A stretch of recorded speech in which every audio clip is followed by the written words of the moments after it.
Hey y'all, welcome to Boundaries and Grace. Hey y'all, happy Tuesday. Happy Tuesday, welcome back. I'm Taylor Chandler, I'm a licensed marriage and family therapist, and today we're going to talk about how there's not enough. How there's not enough in the dating market. I'm going to talk to you about some ideas around why that is.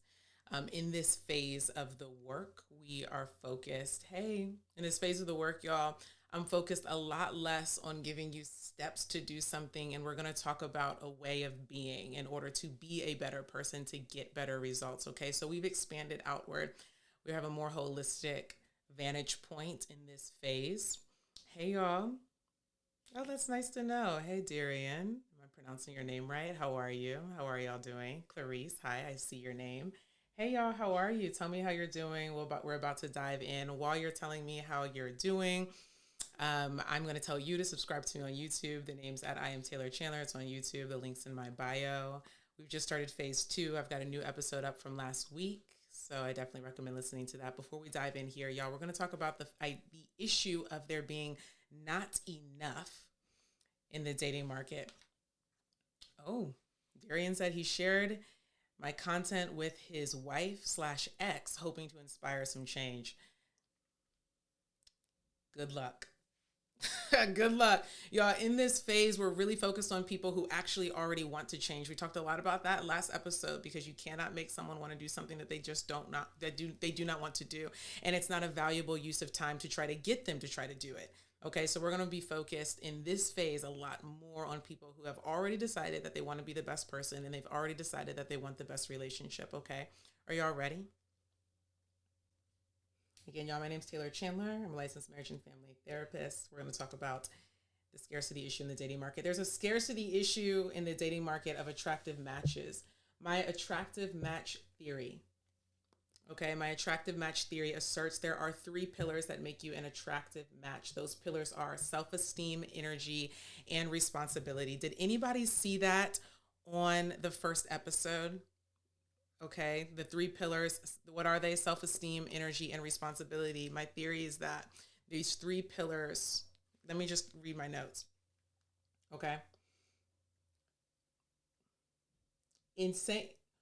It Those pillars are self-esteem, energy, and responsibility. If you have high levels of all 3, you are the most attractive. If you have low levels of all 3, hey Mario, if you have low levels of all 3, you are the least attractive. Very simple. 3 pillars: self-esteem, energy, and responsibility. Yeah, I just got on. Self-esteem, energy, and responsibility. You got high levels of those, you're the most attractive. You got low levels of those, you're the least attractive match. Okay? So when I say there's a scarcity issue, then do you agree? Before we even go, is the premise accurate? Is the premise of this argument I'm about to make, does it match reality? That's very important. And it's not a question it's not a question people ask a lot. Like, is what I'm saying, does it match reality? All right, let's just start there. Is it true that there is a scarcity issue in the dating market? Does it match your reality? Does it match the reality of the people that you know? Scarcity, not enough, few, low numbers, needle in a haystack, miracle, unicorns are those words that you would use that you would use to describe what your experience is like currently dating. You know, I'm very call and response, or maybe some of you don't know, but I'm very call and response. I like to see your feedback. That really helps me. I like to see your hearts. I like to see the fire stuff, all of that. Thank you. Yeah, the 3 pillars. Somebody type it in the chat, okay? Oh, I need to pin this actually. Thank you. I'm not going to pin the pillars, but I am going to pin the topic. Let me see. Not enough good matches. All right, Mario said, yeah, scarcity of those characteristics.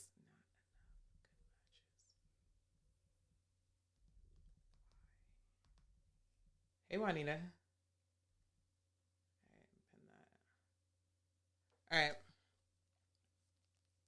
So does that match? Mario said, yes, it does match. And saying there's a scarcity issue in the dating market of attractive matches, I am also saying that there are only a few people that you're going to find with high levels of SER. The 3 pillars are self-esteem, energy, and responsibility. There we go. Thank you. Those are the 3 pillars. Okay.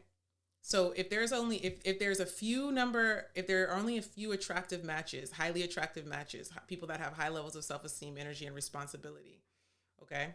There's only a few people you're going to find with high levels of that. But you'll find a lot of people with inadequate levels of that. Yes, I'm going to save this. Hey, Mary. You're going to find a lot of people with inadequate levels of that. Y'all, let me say this. The reason why this is important for me to put out here is because we really, at this point, we need to get to the heart of the matter, okay? We're not talking about dollars and cents, okay? We're not talking about height and weight, although those things do have a place in this conversation, as we will get to, not today, but we will get to it because it's related to self-esteem. It's related to energy, the way you take care of your body. Yes, it is. So, but we're not just talking about the thing. Those are the lower level kind of issues. We can control that. We can do something about that. But if you don't understand the concept of your self-esteem, if you don't understand what's going on with your energy, if you don't understand, if you haven't wrapped your mind around what responsibility really is and how it plays out in your life and the impact that irresponsibility has on your personal life and on your relational life, if you don't have those things, I don't care about your height, because you could be fine as you want to be, but you got bad character is the problem, but you have bad energy, so you could be fine. Okay. And that's some of y'all's issues. Some of y'all more attractive ones got bad energy. Okay. I'm not saying, and that's not a causation, but you know what I mean? But the point is, we're not talking about those superficial things, because underneath is the heart of the matter. And if we had a lot of people with high self-esteem, high energy, and high levels of responsibility, we'd be spending a lot less time focused on these superficial matters. Okay. Because because these people are net positives for your life. We'd be focused a lot less on these superficial things if people really knew what to look for and what makes an attractive person.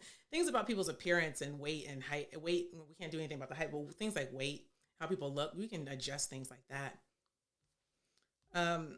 And height is just not important. People really act like they are fending for themselves in the Amazon, and you need a big burly man to be protecting you from all of the wild orangutans that are out to get you. That's not true. Stop talking about it's biology. It's just a biological need. A lot of things are biology that you do not do, like keeping your weight regulated. That's biology. There's a biological imperative. See, when I start thinking about arguments that people are going to make, then I start doing this. All right. It's a biological imperative for you to have a regulated weight. I didn't want to talk about this today, but you see, people be pushing me in my head. Y'all push me in my, because I know what it's like out here on the internet, and I know what it's like.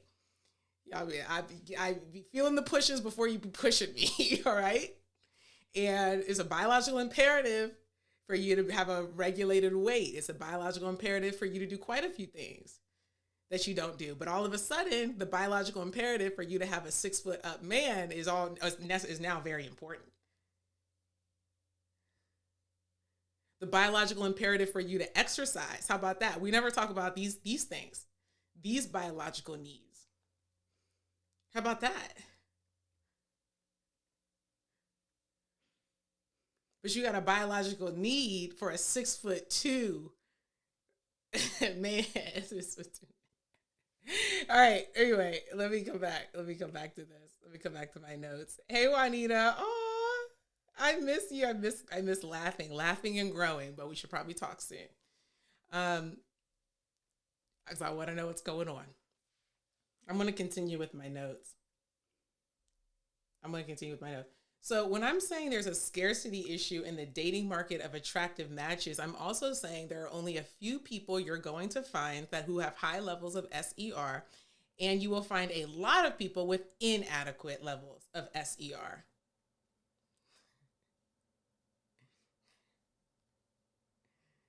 Chances are, y'all, now this is where we need to get real. All right. Chances are you have, I don't like to say this, but at this point, if we're going to be helpful, we have to tell the truth. One of the best sayings I think that's ever been said is the truth will set you free. The truth will set you free. And the only way for me to really help is for me to tell you the truth. And the truth is, chances are, y'all, you have inadequate levels of SER unless, I will give you some exceptions. I have a couple of exceptions.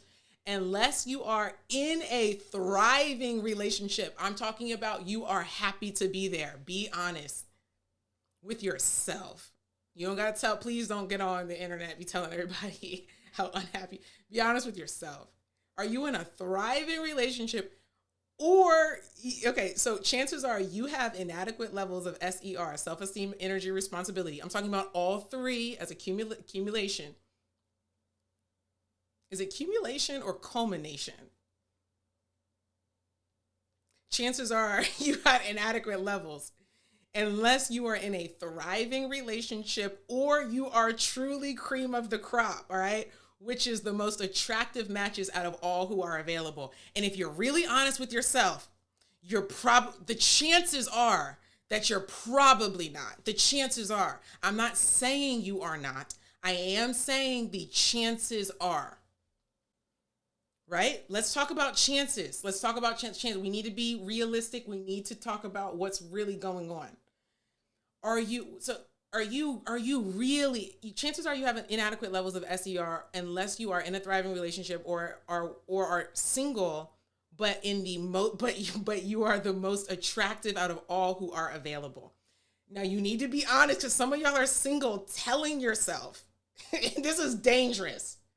I'm serious. I'm not playing. This is a dangerous move to tell yourself that you are cream of the crop. You're the most attractive out of all who are available, but you're not.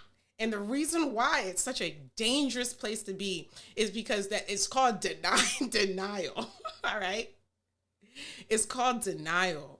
And when you're in denial, you can't deal with the issue, which in this case is you. If you, when you tell yourself, I'm serious. When you tell yourself you are among the best of the best and you're simply not, you're just delaying the inevitable, which is a life of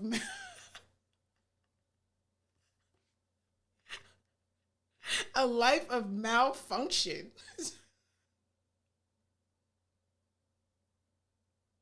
It's not funny. These are people's lives. These are your lives. And you gotta get it together. It's not funny. We gotta snap out of it, y'all. We really gotta snap out of it.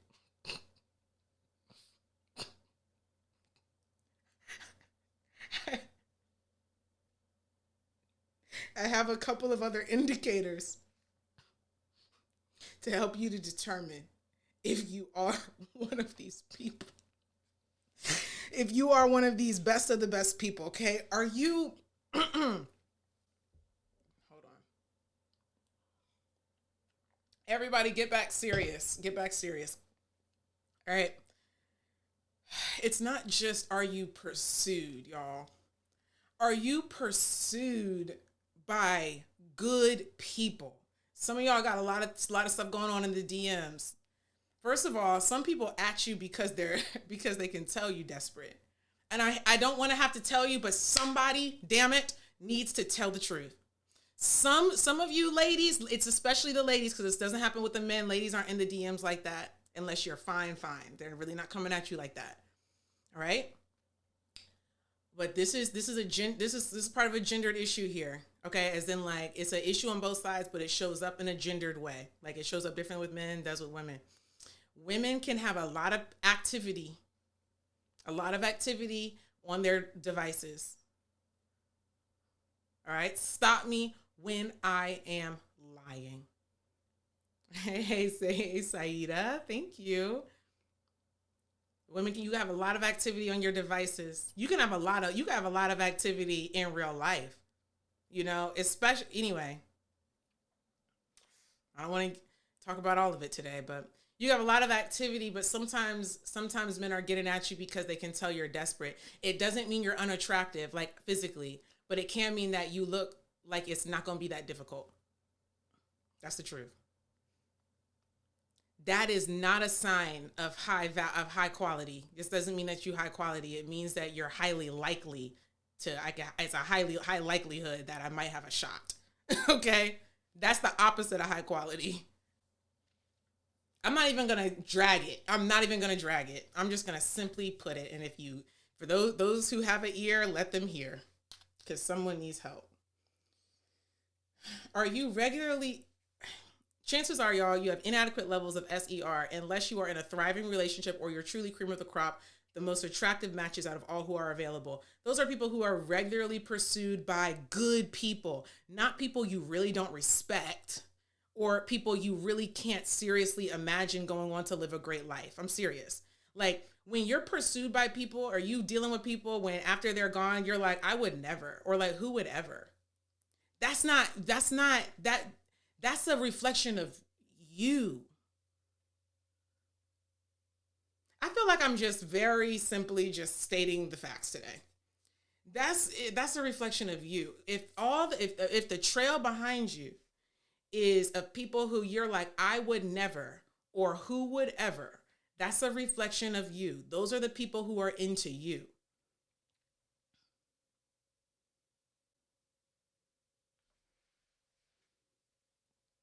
I'm not even dragging it today. I'm not even gonna drag it. Because at this point, life gonna do it to you enough. I'm not even gonna do it anymore that much. Well, let's move on. Are you regularly pursued by good people, not people you really don't respect or really don't like that for real? Or people who you really can't see going on having a great life, meaning like they're a loser, bum, they're not that great. So we're talking about are you regularly pursued and or in relationship with people you can seriously say are highly respectable, good catches? Are you regularly pursued? I'm talking about men and women. Are you regularly pursued and or in relationship with people where it didn't work out, not because they weren't right, but because they weren't right for you? But they were a good person. Because some people, men and women, y'all, sometimes you gauge how well you're doing based on the kind of how much interest you're getting. But not all interest is good interest. You have to look at the source. Who are the people showing the interest? That's giving you a reflection of yourself. And so when you have a trail of people behind you that are not good catches, not good matches, people that you just can't even imagine going on to live a life of productivity, success, achievement, and happiness. And when you're like, that's just not a good person, it's a reflection of you. And when that's everybody behind you, you looking at yourself.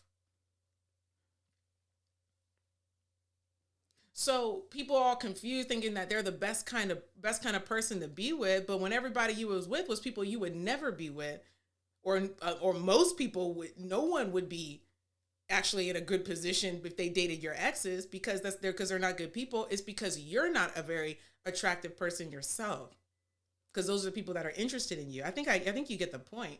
So when you delude yourself thinking that you're better off than you really are, you prevent yourself from doing the work needed to actually become that better person that you wish that you were. Let's just simply lay it out today. One of the best things you can do is think, maybe I'm not that great. And I'm not saying you stay there. I think I want everybody, like I said in the last episode, I want everyone to have high levels of self-esteem, energy, and responsibility because we all are better for it. But when you look at yourself and think, maybe I need to do some work, like I could do better, then you actually become better. The worst thing you could do is say, nothing I need to do. It's all of them. And then you stay the same. And actually, nobody's really saying the same. You're either going up or you're going down. And if you're not going up, you are going down. If you don't know which way you're going down. If you're not intentionally going up, you're going down.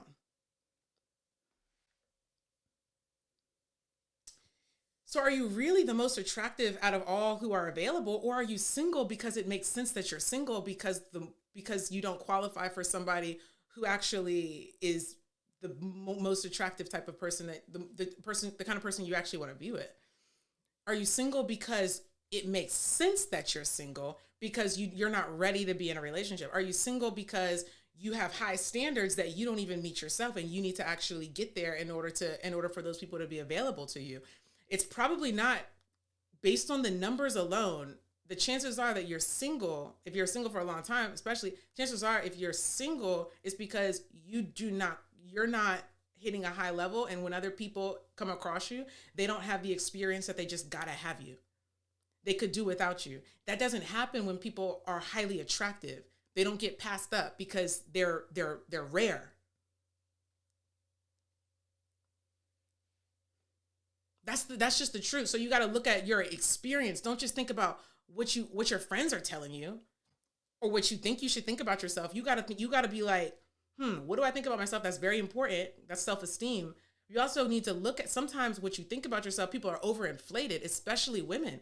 It's true. Let's talk about that for a moment. Especially women are overinflated in their own head. And so your experience is telling you one thing, and in your head is telling you something different. In your head is telling you, now this is not all women, because some women really have really do struggle with feeling down on themselves. But y'all, that's not the mainstream at this point. The mainstream is actually overinflated. Overinflated. And that's why we have the manosphere coming down and saying, you're not that great. That's why Kevin Samuels, Your Average at Best, was such a viral sensation, because women were so unaccustomed to being seen, to admitting, or to have it reflected to them that they're very similar to other women. Like, it's unthinkable, which is why the fact of you're average, because most people are average, the fact that you're average is like a serious ego disruptor for so many women.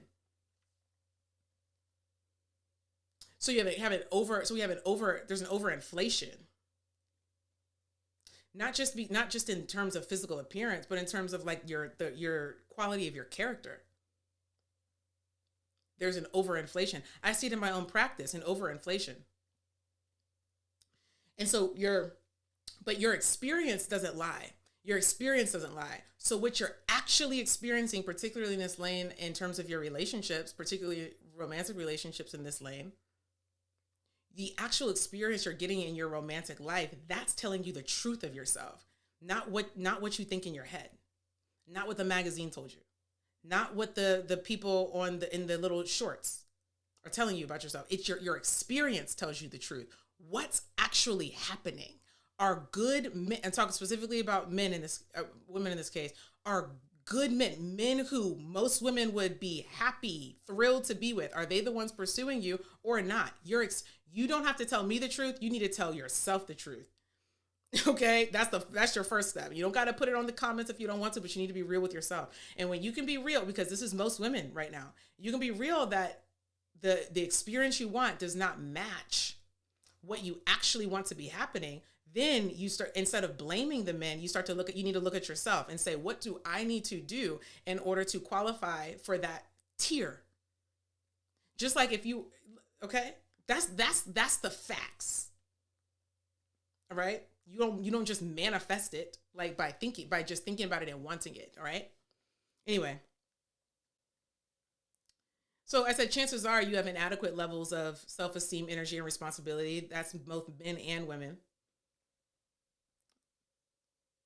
Unless you are thriving in a relationship, like a healthy, satisfying relationship, or you're truly the most attractive out of all who are available, or are you single because you are an attractive match, but the other person just outranked you and they decided to try their luck and get a more attractive match than you. And that does happen, but that's a minority, y'all, because when you're an attractive match, it's very easy to choose you. So you don't get passed up very often. People will even try to be compatible with you even when they're really not, because you're such an attractive match. That's the truth. That's the reality.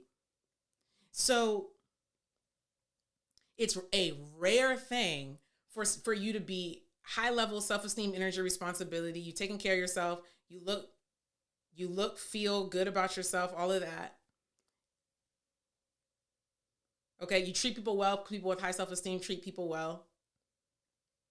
You got high levels of energy. And I'm not talking about your extroverted or you're frenetic. I'm talking about you have high levels of energy in terms of like the energy you bring into your space, high level positive energy, positivity.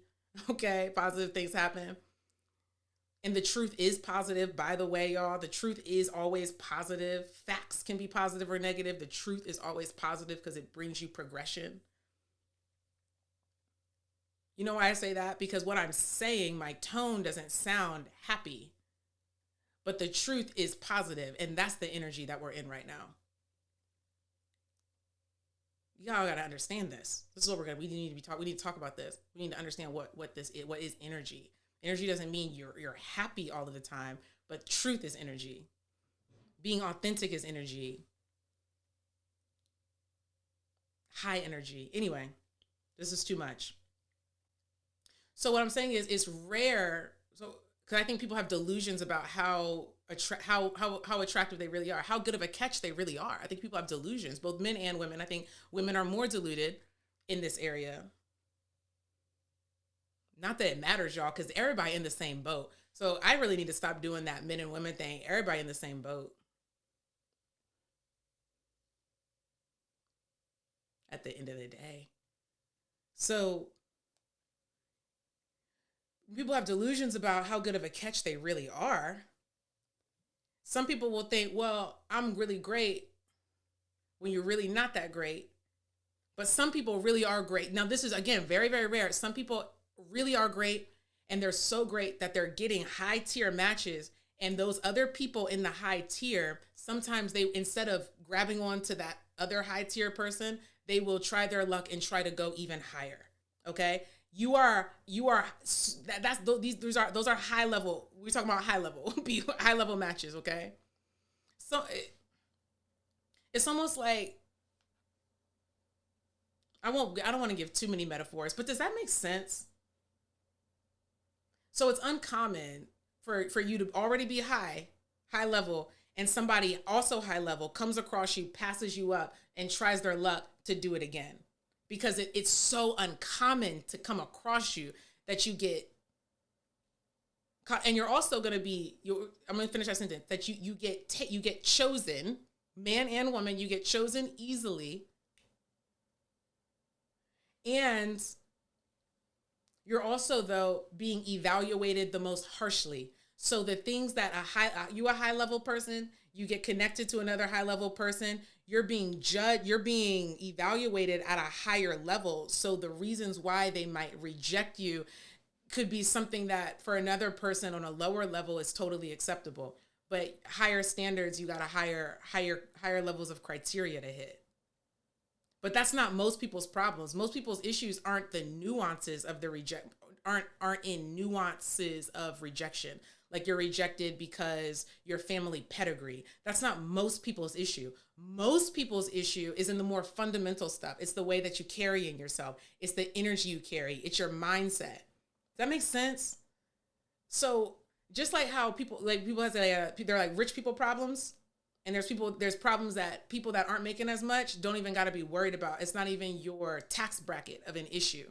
So some people aren't even attractive enough, aren't even attracting high enough to be worried about things that they're actually attractive people, that actually good matches are worried about. Does that make sense, y'all? We're having a very just honest conversation.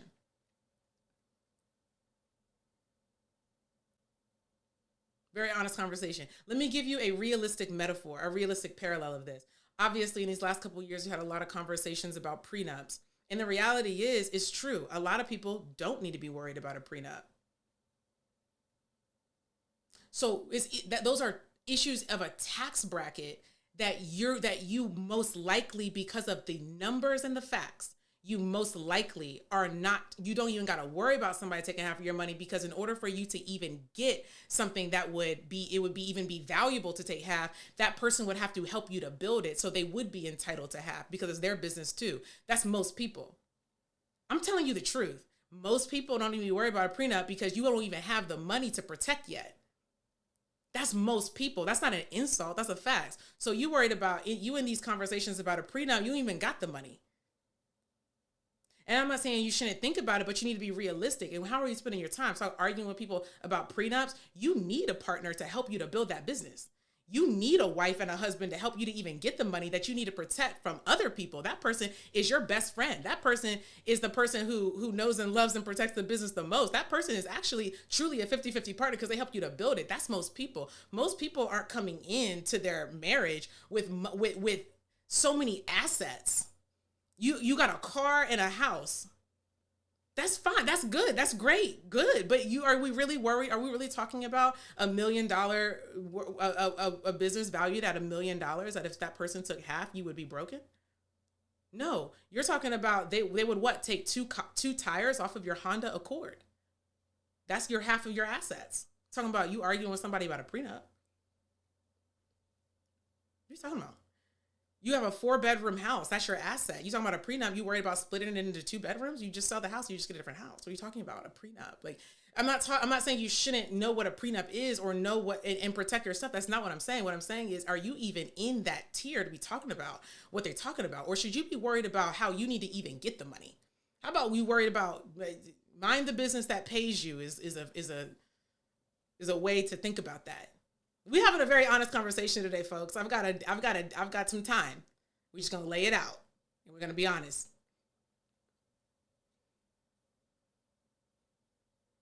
So when the men are mad, well, the women don't understand why I want to prenup. The women are being for real. They're like, sir, you don't have anything to protect. I don't know why you're worried about me. You should be worried about yourself. You should be worried about even getting into. You should be worried about making the money to protect. You worried about what I think about the money. You ain't even got it to be thinking about getting. What do I have to plot on? That's the question that some of these ladies are really asking. It's not always trying to come at you. Some of them are actually being serious. They're like, wait, you think I'm plotting on you? I can't find anything to plot on. What is there to strategize about? What kind of game? You know what kind of long game I got to play with you? I got to be with you for a decade and more for you to even get some money I could plot on. You think I'm about, come on. Come on now. I'm not sure. Nobody trying to get down on you, King. We just being honest.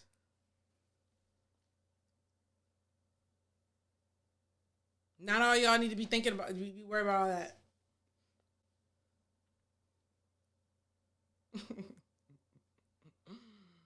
hmm.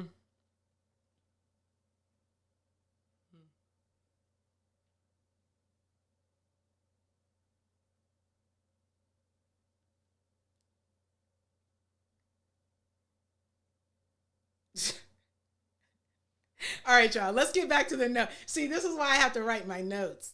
Stay on track. Stay on track. Chances are, you're talking about probability. Chances are you have inadequate levels of SER unless you're in a thriving relationship or you're truly the most attractive matches out of all who are available. Okay. And your experience needs to validate that, not just what you think, but what's really going on. All right. Are you just in such a high tier that, people are, you really are good, but somebody found you, passed on you to try to gamble to get even better? Small number of people that applies to. Chances are it's not any of those things. Thank you. Chances are, folks, it's not any of those things. I'm telling you because I care. The chances are simply that most single people dating are not attractive matches. The chances are the majority of people dating are not attractive matches, because if they were, they would be easily pairing off with each other and having successful relationships. I'm going to define success. Defining success as high levels of internal peace, stability, harmony, and productivity together. That's how I'm defining success here. I'm going to read that again with that definition in mind. The chances are simply that most single people dating, the majority, are not attractive matches, as I'm defining it, SER, self-esteem, energy, responsibility. Chances are simply that most single people dating are not attractive matches, because if they were, they would easily be pairing off with each other and having successful relationships. Why? Because attractive matches love other attractive matches. There it is. Attractive matches love other attractive matches. It's easy for them to choose each other. If they part ways, hear me, if they part ways, it's non-dramatic. It's truly, I'm telling you because I know this, it's truly a realization that even though they have high SER, they are still incompatible. Then we're talking about goals, lifestyle, children, timelines, that kind of thing. I'm going to read that again. Attractive matches love other attractive matches. It's easy for them to choose each other. So it's not common that you get passed up. It's not common. It's not common for someone to gamble on you once they got you. It's not common for them to gamble on you. I'm telling you, people will try to be compatible with you even when they know in their heart that they're not. Why? Because you are just among the more attractive ones. They know they got a good one even if they know in their heart that you're not the right one for them. That's the minority of people, y'all. But when it does happen, when we got attractive matches that do find each other, if they part ways, it's non-dramatic. It's a realization that even though they have high SER, they are still incompatible. Do we understand how that's possible? That you can be high self-esteem, high energy, high responsibility. You can find another one like that. That's already damn near a miracle. When you do that, you still have to be compatible. Okay. Sometimes you can be compatible with somebody who doesn't have high levels of SER, and that's another kind of conflict. That's a conflict in and of itself. It's not necessarily a bad thing, but we can talk later about how to go about that. But two high SERs together, not common that they're going to gamble. If they gamble, it's because they're actually genuinely incompatible. So if we part ways, it's non-dramatic because it's truly just a fact that it's a truth that we shouldn't be together. There's nothing dramatic about that. There's nothing spicy about that. It's just a fact. They come to a realization and they make an aligned decision, which is to break up. That doesn't mean they're two bad people. But that's not most people breaking up. Most people are breaking up because we have two unattractive matches that found each other. And then they're acting out their dysfunctions with each other. Because most people, when two people are leaving, y'all, and you think about your own life, tell me when I'm lying. Most people, when they break up, somebody is usually both. Usually both people leave the situation thinking, oh, they fumbled me. No, the two of you shouldn't be together and no one should be with you for real. No really great person should be with you. That's most people who are getting up in relationships and breaking up. Are you hearing what I'm saying? It's not usually that it's a really great person that broke up, that has broken up with a really high quality person with a low quality person. That's not the common breakups. It's not the high and lows constantly getting together and splitting. No, it's low and low getting together and splitting. The delusion is when you break up and you don't get the feedback and you don't reflect well enough, you think it was high and low and you assigned yourself the high position. So you delude yourself in thinking that people are fumbling you, that you're the better match when you just as low as them. It was two lows getting together and splitting up, not a high and a low, and you not the high one, you the low one too. And that's why you have a string of these people.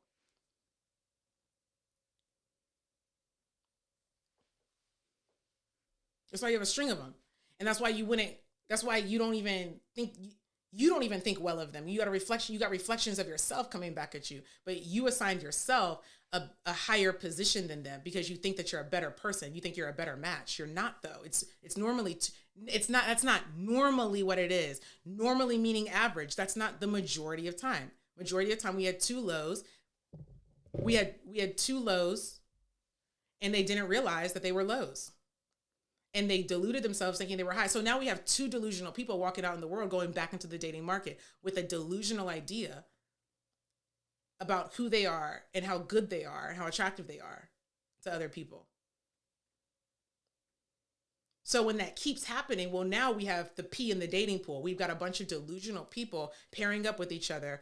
And the minority of them believe that they have work to do to get what they want. But the majority of people have a lot of work to do to get what they want. You see how crazy this is? You see why this is so stupid?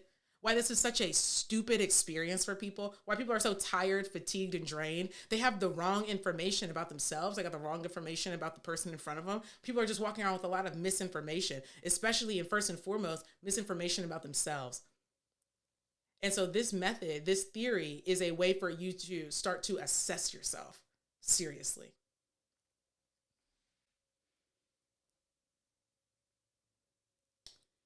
All right. This is a good time. I guess this is a good time to remind us that when I'm talking about attractive matches, I'm applying my theories specifically to people who actually want relationships and a certain kind of relationship. Okay. They don't just want to be an all-star person. Yeah, an all-star person. You also want to have a winning all-star relationship. So I work with people who believe in two different types of actualization: individual, like self actualization, and relational actualization. I don't believe that one is better than the other, but I do think that in order to have relationship actualization, you need to be in pursuit of self actualization. So I don't think one is better than the other. I don't think that people in relationships are better than people who are single. I do think, though, that there are two different types of actualization, and one is only possible with the other.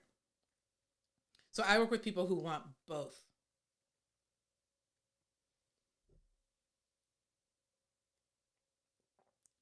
The reason this is important to point out is because some people want different kinds of relationships. Some people really, this is one reason it's important to point out. Some people want different kinds of relationships. Some people really want a transactional relationship. For example, where the woman is materially and financially taken care of and the man gets a domestic and or sexual or social benefit.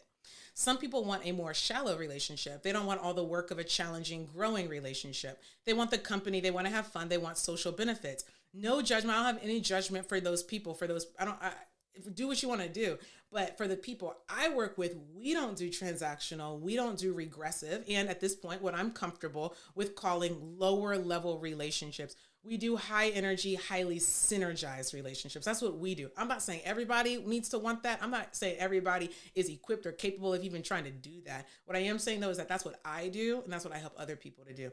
These are the only romantic relationships we are interested in at all. We're not interested in transactional relationships. We're not interested in lower level relationships. We're only interested in the highly synergized relationships, high energy, high SER relationships. Those are the only types of romantic relationships we are interested in at all, point blank. In order to get those highly synergized relationships, according to my SER theory, both people need to be attractive matches. You need to be the most attractive match you can be in order to have a chance against the scarcity problem. Simple. You gotta follow me, right? You need to be the most attractive match you can be in order to have a chance against the scarcity problem. I'll tell you right now, real quick, what's not going to fix this problem is talking about the low level people. And that kind of content is so spicy and it's so easy to do, and it's got people wrapped up. I've watched a ton of that kind of content. I know what's going on out there. All right. So I get it. It's easy content to make, but that's not going to help. We over here are not. We cannot focus. We're not going to use our valuable time to be talking about people who don't want the help anyway. All right. And at any point when somebody wants to get their acts together, we welcome them to come on. But we can't spend time with those people because it's pointless. It's a waste of time. Anyway, you need to be you in order to get what you want. And I work with people who want what? Two things: be the best person and have the best relationship. You need to be the most attractive match you can be in order to have a chance against the scarcity problem. You cannot take the P out of the dating pool. The 80-20 rule: 80% of the people are not going to do the work they need to do. 20% of people are really going to do the work that matters. You can't take the P out of the dating pool. It's always been the minority that's better. It always has been, always will be. That's what makes it better. It's rare. Better doesn't even exist without the average. So the more average people are, the better people look. You can't take the P out of the dating pool 80-20 rule, but you can get out of that section in the pool by outperforming the others. We talked about this in the last episode. The dating market is a competition. Relationship is a competition. Okay, there's a positive way of relating to that, and there's a negative way of relating to it. I recommend the positive so you don't get depressed and upset. If you go back and watch that episode, though, when you outperform the others in SER, and I want everybody to win. I really do. And the more attractive matches we get, the more availability there is. The more supply there is, the better your chances. the better your chances. The more supply, the better. I want everybody to have it, just like I want everybody to have clean water. But the thing is, not all water is clean, and not all people are good matches. So I want to clean it all up, right? But we can't we're not just going to be able to overhaul the whole thing. You can't take the pee out of the dating pool, but you can get out of that section in the pool by outperforming the others. When you outperform the others in SER, self-esteem, energy, and responsibility, when you outperform the others, the quality of your matches increase. Thank you. Making it easier for you to make good decisions, and the decisions you get to make have better outcomes. You have better choices. The more attractive you are, the better choices you have. And those choices give you get you even better outcomes. Everything gets better when you get better. Okay? The greatest people, you have to understand this, y'all. The best thing you can do is get real. If you have these goals, if you want to be the best person and have the best relationship, all right? And I only work with people with those two goals. I'm not interested in it. Other goals are great. And I do think your life should have other goals, other specific goals. But with what I'm doing right here, it's those two goals is what we're talking about. So if you have those goals, the best thing you can do is get very realistic as quickly as possible. As quickly as possible. Understand this. The greatest people have the greatest demand for them. They are the least likely to choose you unless you are obviously a great choice. I know that sounds so simple, but these are the simple truths that people need to wrap their mind around in order to date better. The greatest people have the greatest demand. They're the least likely to choose you unless you are obviously a great choice. In order for you to get this person, I'm talking about men and women, you have to be the best person. So you get a 2-in-1. You get to be the best person and you get the best relationship The greatest person here, that I want you to understand this from a social perspective. I'm going to say this. The best person, the best types of people, hear me, are not always the most popular people. And I would dare say they are almost never the most popular person in a room. And by room, I'm talking about, at this point, planet Earth. I'm talking about America. Let's talk about America. The greatest people, the people who are high pursuit of, or strong pursuit, consistent pursuit of individual self-actualization and relationship actualization, what I would call greatest people. Yeah, the greatest people are not the most popular people, especially here in America. Mainstream couples, that's the average, the norm. Mainstream is average. Mainstream is the norm. So mainstream couples are pretty low energy compared to highly synergistic couples. Think of it like Nike. Nike is great. Nike compared to Adidas is still great. Nike compared to Crocs is even greater. Nike compared to Gucci is not that great in terms of value. Gucci, as less applied, is more exclusive. It's more valuable. The value is greater comparatively. That doesn't mean that there's anything wrong with Nike, but the Gucci shoe is more valuable.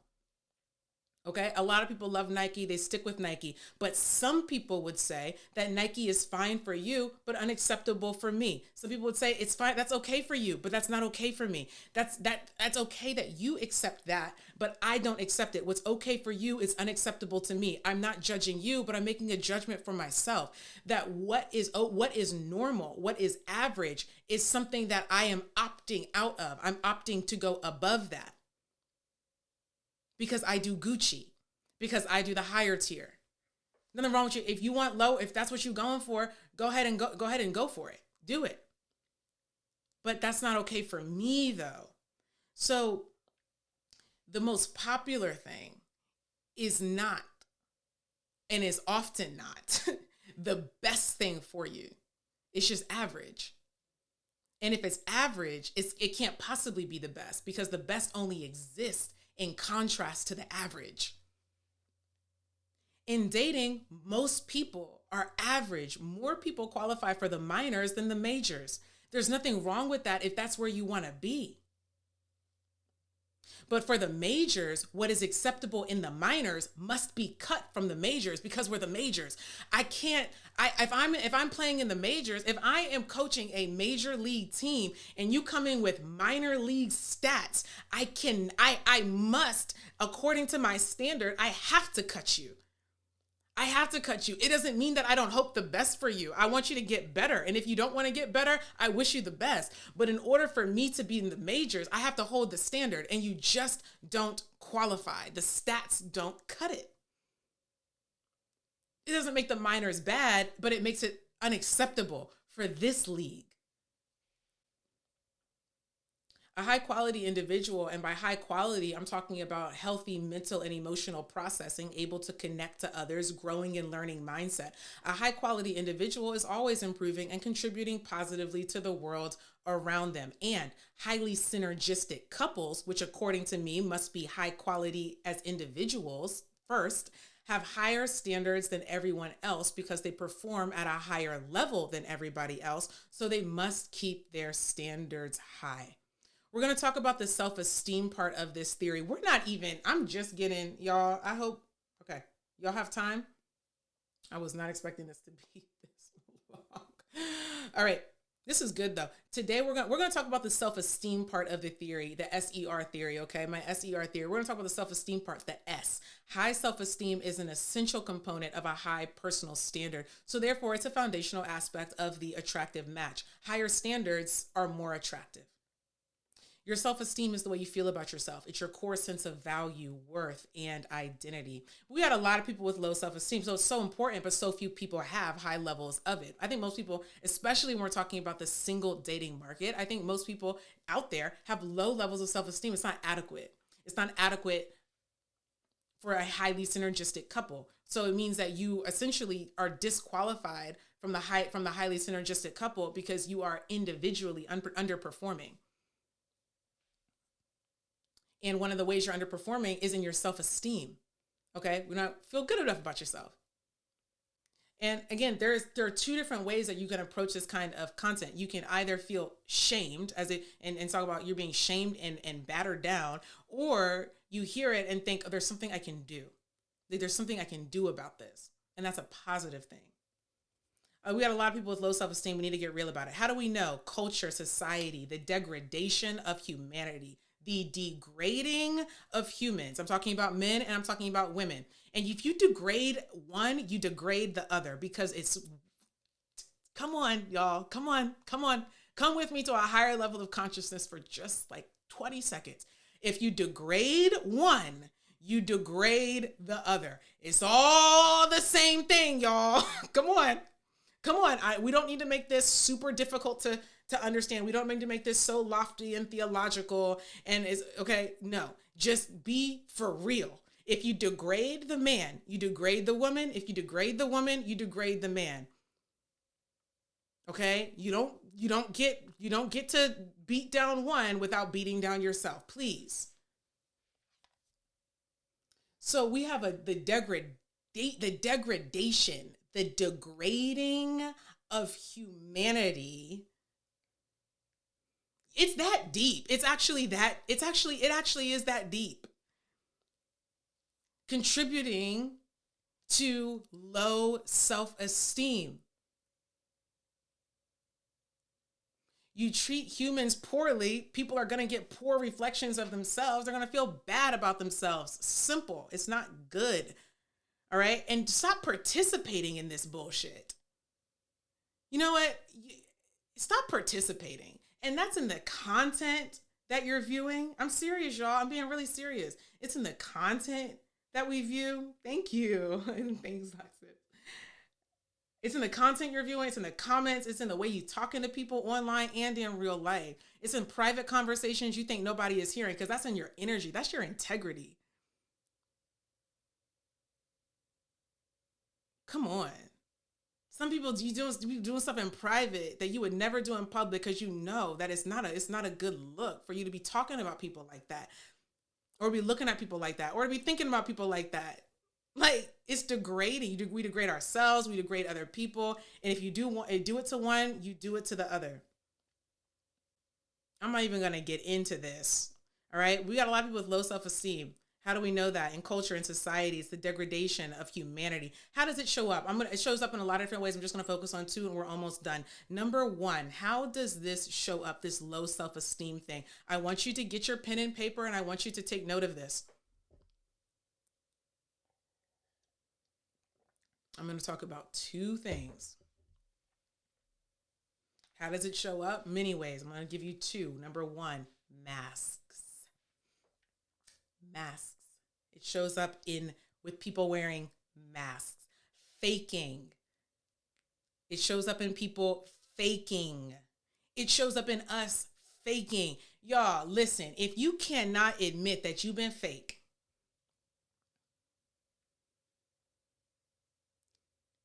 if you cannot admit that you've been fake, and I'm not talking about in high school when I just didn't know any better and I was 13 and so that's just what people were doing. I'm talking about yesterday.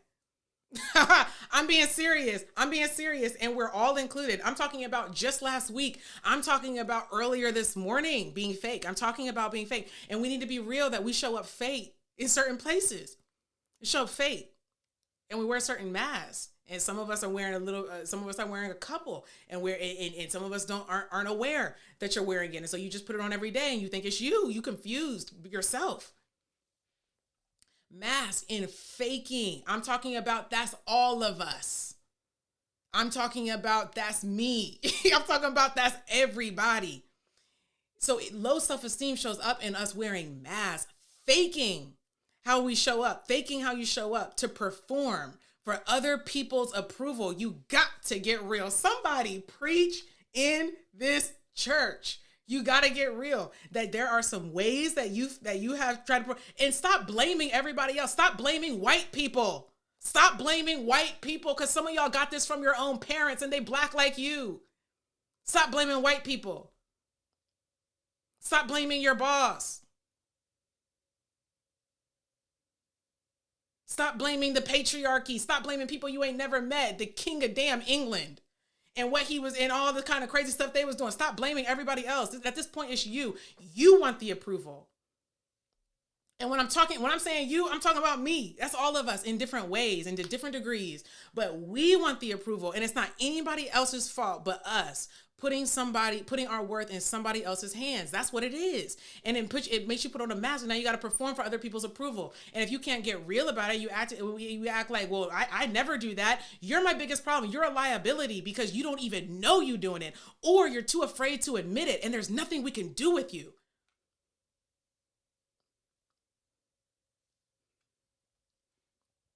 Faking.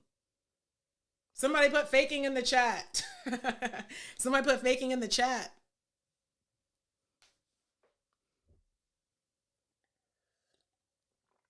Hello. Darian, I love the energy. Hey, Grace. Faking. And this is not just online, this is in real life. We degrade ourselves when we betray our values or our real self for approval. That is degrading. You are degrading yourself. Other people are making me do it. What are you doing to yourself?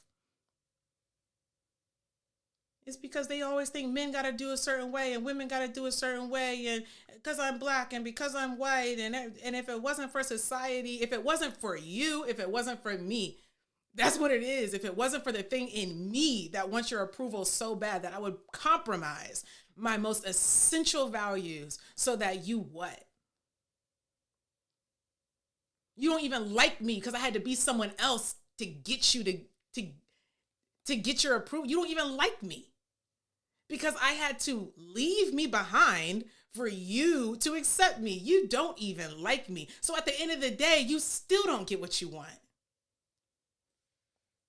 Come on, faking. We degrade ourselves when we do that. Y'all, another way of talking about this is ego, or the distance between my real self and what some people would call a representative, my shield, my protection, the part of me I deem acceptable or admirable or likable, you end up faking. And that's a sign, y'all, of low self-esteem. None of us have high self-esteem in every arena, everywhere, every minute of the day. So where you find yourself faking, it's not a place for us to. The negative aspect of that is feeling ashamed and I'm not as authentic as I'm supposed to be. That's shame. But the positive aspect of it is, wow, that's an opportunity for me to be more like myself. I notice that I've compromised myself. I notice that I show up as someone that's different than who I really am.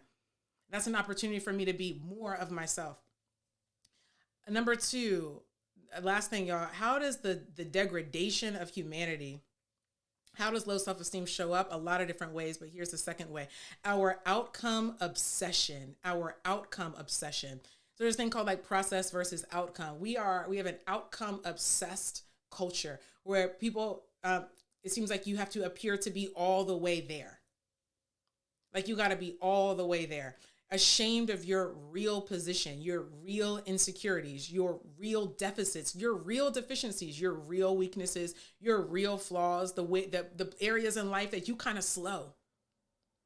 The areas in life where you kind of slow, like you kind of late to the game. You kind of late in the social development area. You kind of late making friends and learning how to be a friend. You kind of late learning how to manage your money. You kind of late with your business and how to start that. You kind of late with your spiritual journey. You feel like you kind of late.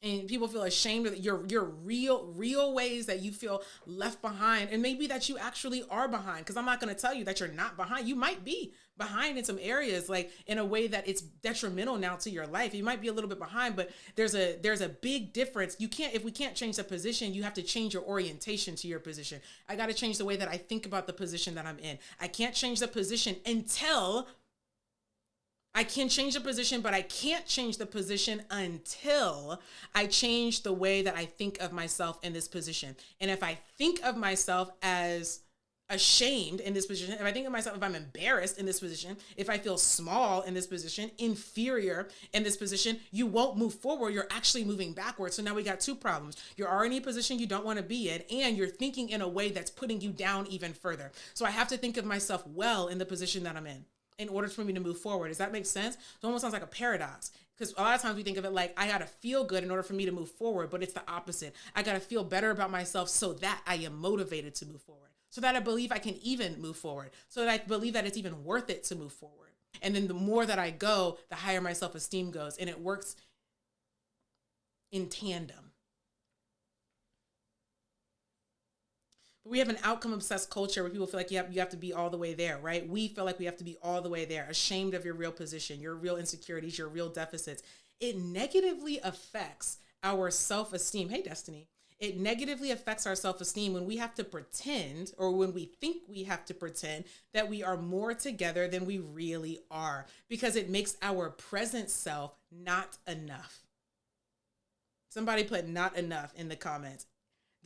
Being outcome obsessed negatively affects our self-esteem because we think we have to pretend we are more together than we really are. And this makes our present self not enough.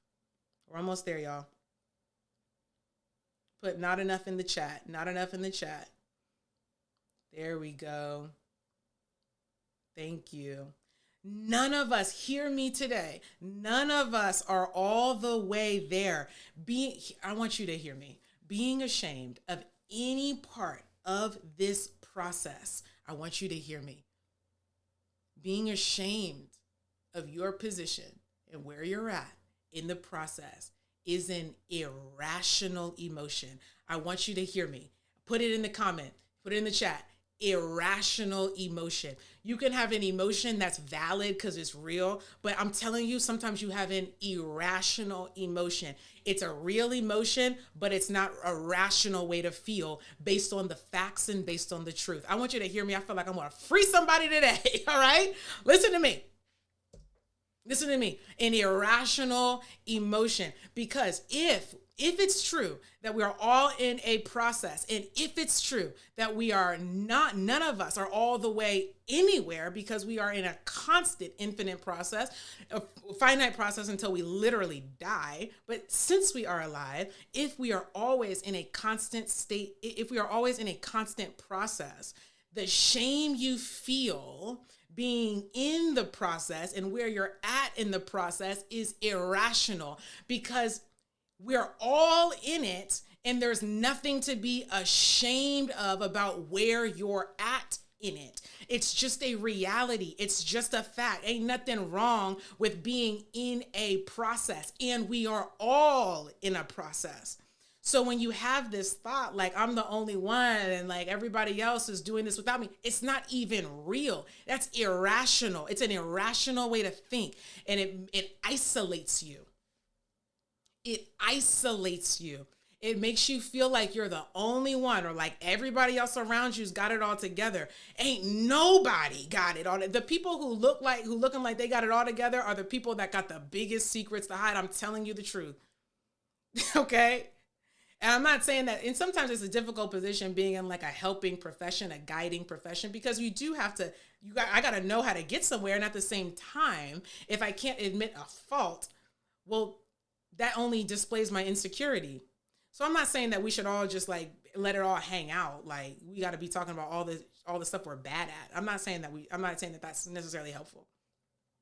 What I am saying, though, is being able to be honest about the fact that we're in process. Even while I sit in this position and sit in this seat, I still am acknowledging that we're in process, right? Even as you lead your teams at work and lead your family, and you have to take a position of some kind of like authority or leadership. Yes, we need to do that. And you acknowledge that you're in process. It's both. The issue is we've made it dichotomous where it's black or white. If you're leading, then you're also not in progress. If you're leading, then you're all the way there. If you're ready to be a husband, then you're all the way there. If you're ready to be a wife, then you're all the way there. These are irrational ways to think because it's not real and it's not possible.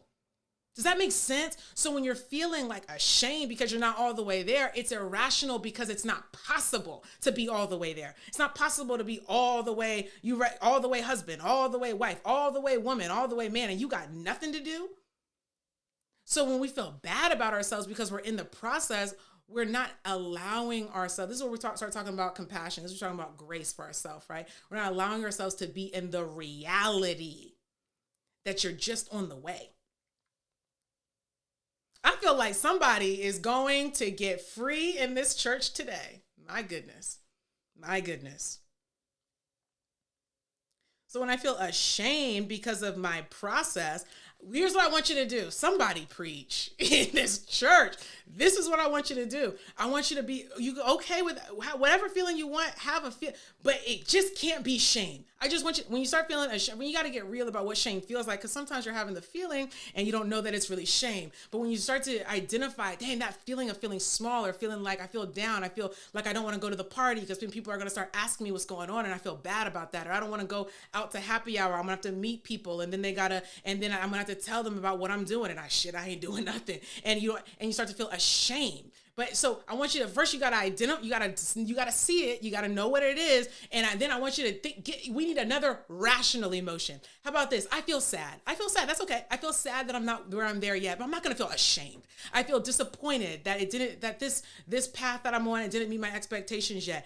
I feel that, but I'm not ashamed. Okay, because ain't nothing wrong with me being in the process. Maybe I feel angry with myself because there were some decisions that I shouldn't have made. I should have made some different ones, but I'm not ashamed because everybody's got a process and this just happens to be mine. I'm not gonna feel ashamed for doing what everybody else is doing, which is trying to figure out with the most information I got. Okay, I'm not gonna feel ashamed about that. So but it's crazy that shame will be the most like prevalent feeling and it takes over. But there are much more helpful feelings. Like you can be angry and you can change that into motivation. You can be sad, you can change that into hope. Okay, when you feel ashamed, you feel stuck.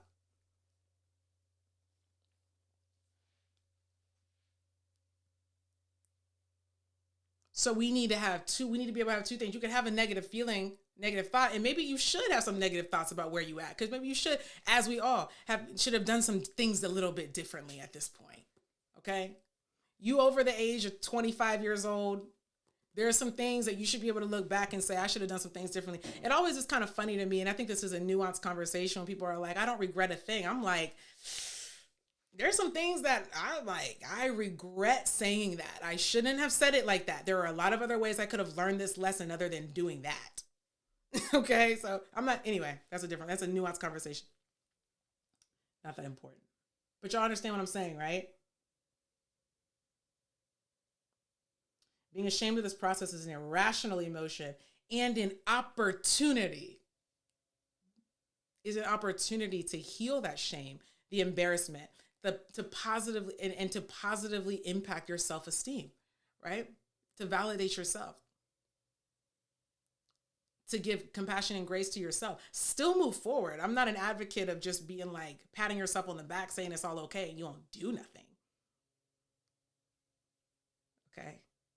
If I am saying do something, but don't be just stuck in stuck in the shame. All right. All right, here we go. Almost done, y'all. The people with the highest levels of self-esteem, this is kind of one of the ironies of it. The people with the highest levels of self-esteem are people who can actually be real and accepting about where they are while believing in themselves and taking action to improve. These are people who can sincerely say, I'm not all the way there, but I believe I'm worthy of a better reality, and I can create that reality through raising the quality of my ideas about myself and my associated behaviors. I'm not all the way there yet, but I believe I can be, and I believe I have control over that. That's high self-esteem. High self-esteem isn't I don't have nowhere to go. High self-esteem is saying I have such high I think so. I'm so confident and secure in myself that it doesn't threaten me to identify how far I need to go. That's how much I'm okay with myself, is I can actually very, very clearly define to myself, I'm pretty sure there's a long way for me to go, but that doesn't change my worth. And I'm actually even a more attractive person because I can just be honest. And if I can be honest with myself and have compassion towards myself about where I'm at, then I can also do that for you, which makes me even more attractive. So attractiveness, the way that I'm defining it in SER, self-esteem, energy, and responsibility, isn't about being a perfect person. It's about being a person, a good person at that.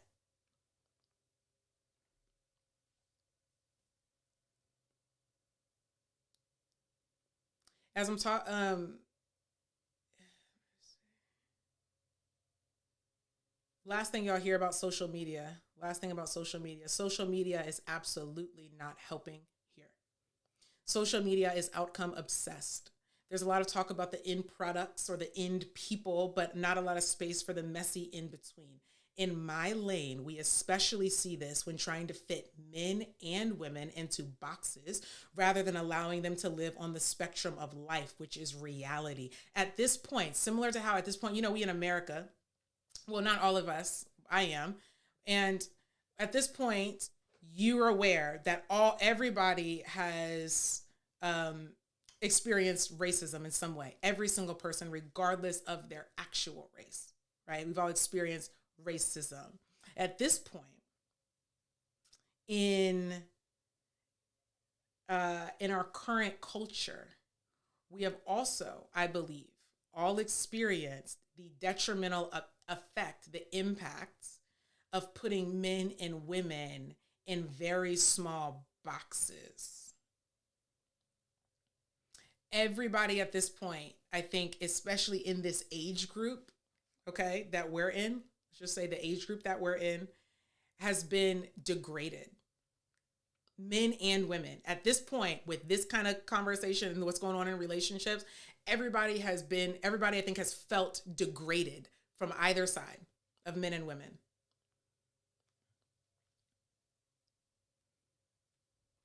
And we see this discomfort with the messy in between when we see trying to fit men and women in small boxes rather than allowing them to live on the spectrum of life, which is reality, and on the spectrum of development, which is reality. Someone either is a husband or isn't, is a wife or isn't, is a woman or isn't, is a man or isn't, with I mean, gosh, as I say this, it's almost like I'm just remembering and seeing again how little there's how little space is made for the process of someone becoming these things. You're just talking about the endpoints, and the impact of that, I think, is really detrimental. I think people are seriously developing these ideas that men are supposed to be this way and women are supposed to be that way, which doesn't allow for who they actually are, who we actually are, which is dynamic and mixed up and sometimes out of order, or at least not what you were set up to expect or accept from yourself or from others. So I think you're being set up. Essentially, I think people are being set up to, like, on a screen or in small circles, talking about people as concepts rather than experiencing people as humans. So you get this idea of what men or women or people are supposed to be doing through concepts or through screens, and not actually getting to know how to actually be with a man or a woman in real life, which is so different than a lot of content I see online. I do believe in masculine and feminine concepts in the core, and masculine and feminine chords, but I also have a lot of space for the nuances of personality, identity, and all the other things that make a person or person, not just masculine or feminine. I don't just see men and put them on a spectrum of masculinity, or see women and put them on a spectrum of femininity. There are all of these aspects of a person, and it's all mixed up. That makes a person a person. And you're more heavily weighed in one area or the other, but there's a ton of crossover. And so diminishing people to men to this concept of masculinity, or women to this concept of femininity, because they're concepts, y'all. They're concepts. Those are things to help to define reality. It's not reality itself. It's a reflection of reality. It's a way to talk about things that are happening in reality. It's not the essence of reality. The essence of reality is the person you're interacting with. This is real, not femininity, not woman, not man, not therapist, not coach. Those are ways to define the reality you're experiencing. The reality is me. This is too much for some people, but now we kind of need to go up there. We kind of need to get the consciousness up there. Okay? So y'all, I just wanted to highlight those specific issues of wearing masks and being outcome obsessed, with a quick note on the impact of social media. There are a lot of ways to talk about self-esteem. It's at play all the time. We'll talk about the spiritual part soon, which is very, very, very important. I think the most important part, so important that it needs its own space, so I'm not going to cram it into this episode. So that's all for now, folks. I'm still reflecting on what a good ending is for my episodes. If you have any ideas, shoot them over. Please rate and review the podcast on Apple, on Spotify. I really appreciate it. Let me know how this phase is going for you so far. Subscribe on YouTube. The link's in the bio. This episode will be up by Thursday. I am taking one-on-one clients. The interest form is linked in my bio. If you haven't heard from me and it's been over 2 weeks, email me, taylor@imtaylorchandler.com. Or if you need to email me for anything else, email me there, taylor@imtaylorchandler.com. It's possible if you filled out that interest form like 2 weeks or more ago that your info got caught up in a big glitch I had from a few weeks ago, where I lost all contacts for people who had recently filled out the form. So that's it, y'all. Those are the announcements. That's the news. I hope this episode was helpful for you. I'm really excited to watch it again. I hope you have a great day. Bye. Bye, y'all. Bye.